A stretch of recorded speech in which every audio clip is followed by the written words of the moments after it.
In this video, I will show you how to fix numbers not displaying correctly in Microsoft Excel.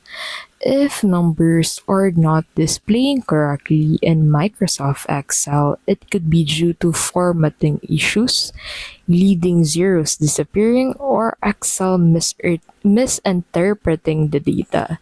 So the first thing you can do is to right click on the cell and then set this category into text.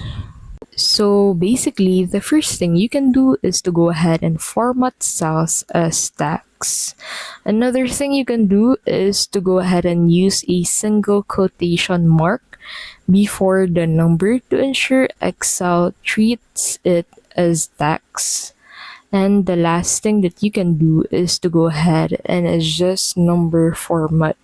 If numbers appear in scientific notation, change the format to number in the format cells menu. So just go ahead and set the choose category section into numbers to be able to enter scientific notations into this section. And that's basically how you can fix numbers not displaying correctly in Microsoft Excel. If this video was helpful, please don't forget to give this video a like and subscribe into our channel to keep updated with our latest videos.